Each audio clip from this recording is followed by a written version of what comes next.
So today I'm gonna carry you guys with me while I prepare for my AS mocks. For those of you that don't know who I am, my name is Mario and I am a 16-year-old A-level student from Spain. I'm taking 3 AS levels this year, maths, physics and chemistry, and I have my mocks in 2 weeks time. I'll be telling you guys what worked for me when studying for mocks, which for many of us this year will be quite crucial towards our final grade. So if you also have mocks soon or any important exams, I hope this video gives you some motivation and helps you in making the act of studying a more effective and entertaining one. So as you saw, I woke up, had breakfast, meditated and did a cheeky upper body workout. After having a quick shower and feeling like a brand new person, I get to actually do some studying. I started the day by doing some physics, mainly creating some flashcards on different past paper questions on Anki, which is a great and free app to create and revise your own flashcards. Meanwhile, I plan on joining Ali Abdal's co-working Zoom session, but Ali turns up a bit later than expected as he got to sleep quite late and couldn't get out of bed. Anyways, the about 100 people in there all say hi to each other and we get to actually do some work.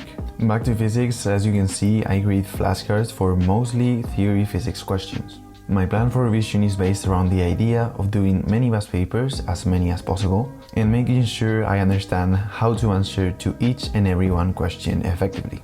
I approach theory and practical questions in different ways. For theory, I try to learn how to answer the most common questions using active retrieval in spaced intervals of time, which Anki already does for me. And for practical questions involving math and problem solving, mostly mechanics but also some electricity and waves, I try to make sure that I know how to get to the actual solution of all the different types of questions. If I don't remember a specific type of question, I just go to Physics and Math Tutor and I work on a worksheet including questions on a specific topic. Next is chemistry. For chemistry, I follow a very similar philosophy to physics, treating theory and problem solving differently. Here I am solving a past paper our teacher gave us for homework, which also helps me getting better at my paper 3, also known as alternative to practical. I also make sure to create flashcards on theory questions such as the test for halide ions, which is the thing I'm working on right here. Chemistry for me is about doing many past papers, getting familiarized with the questions and the way of answering. The good thing of doing past papers is that you are able to accurately see all the different topics entering the exam at a very quick glance. And then you can easily identify those you are weakest on to quickly get started working on them. For me, it's crucial to learn mechanisms, key reactions and tests at the same time that I need to be able to understand different mini concepts that end up making a huge difference in the final exam.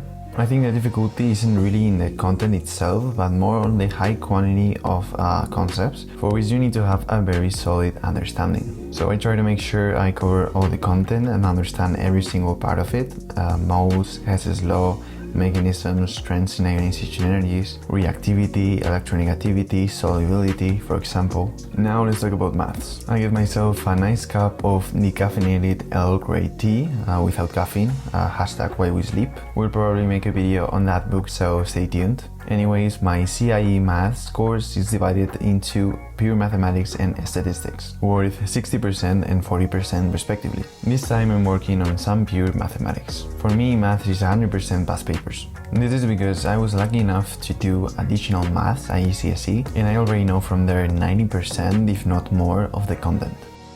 However, to any person who doesn't have an unfair advantage, I'm mentioning too many books today, I recommend to go through the book, working through each and every type of questions of each topic, emphasizing on all the steps required to solve a question. If you're doing CIE, which is Cambridge International, I recommend you to check out Intuitive's channel. He has basically hacked the subject and created multiple videos and worksheets solving every single type of question you'll find in the final exam. After finishing my work on maths, I have a very special conversation with the guys from Make the Grade. This is my first ever podcast appearance and I can think I can ever feel more famous than this. Well, and I also do chemistry and physics, so I don't do biology. I'm sorry guys, that's it. You're a physics guy. I can't do physics. You know what, I understand though, I don't like plants either.